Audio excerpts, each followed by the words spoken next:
ദൈവത്തിൻ്റെ അതിപരിശുദ്ധമായ നാമം വാഴ്ത്തപ്പെടുമാറാട്ടെ. സങ്കീർത്തനം 33 അധ്യായം. നീതിമാന്മാരെ യഹോവയിൽ ഘോഷിച്ച് ഉല്ലസിപ്പീൻ. സ്തുതിക്കുന്നത് നേരുള്ളവർക്ക് ഉചിതമല്ലോ. കിന്നരം കൊണ്ട് യഹോവയ്ക്ക് സ്തോത്രം ചെയ്യുവിൻ. 10 കമ്പിയുള്ള വീണ കൊണ്ട് അവന് സ്തുതി പാടുവീൻ. അവന് പുതിയ പാട്ടുപാടുവീൻ. ഘോഷസ്വരത്തോടെ നന്നായി വാദ്യം വായിപ്പീൻ. യഹോവയുടെ വചനം നേരുള്ളത്, അവൻ്റെ സകല പ്രവൃത്തിയും വിശ്വസ്തയുമുള്ളത്. അവൻ നീതിയും ന്യായവും ഇഷ്ടപ്പെടുന്നു. യഹോവയുടെ ദയ കൊണ്ട് ഭൂമി നിറഞ്ഞിരിക്കുന്നു. യഹോവയുടെ വചനത്താൽ ആകാശവും അവൻ്റെ വായിലെ ശ്വാസത്താൽ അതിലെ സകല സൈന്യവും ഉളവായി. അവൻ സമുദ്രത്തിലെ വെള്ളത്തെ കൂമരമായി കൂട്ടുന്നു. അവൻ ആഴികളെ ഭണ്ഡാരഗ്രഹങ്ങളിൽ സംഹരിക്കുന്നു. സകല ഭൂവാസികളും യഹോവയെ ഭയപ്പെടട്ടെ. ഭൂതലത്തിൽ പാർക്കുന്നവരൊക്കെയും അവനെ ശങ്കിക്കട്ടെ. അവൻ അരുളി ചെയ്തു, അങ്ങനെ സംഭവിച്ചു.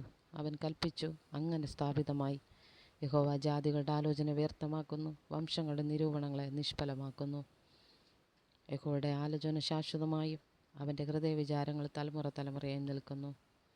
യഹോവ ദൈവമായിരിക്കുന്ന ജാതിയും അവൻ തനിക്ക് അവകാശമായി തിരഞ്ഞെടുത്ത ജനവും ഭാഗ്യമുള്ളത്. യഹോവ സ്വർഗത്തിൽ നിന്ന് നോക്കുന്നു, മനുഷ്യപുത്രന്മാരൊക്കെയും കാണുന്നു. അവൻ തൻ്റെ വാസസ്ഥലത്തുനിന്ന് സർവ്വഭൂവാസികളെയും നോക്കുന്നു.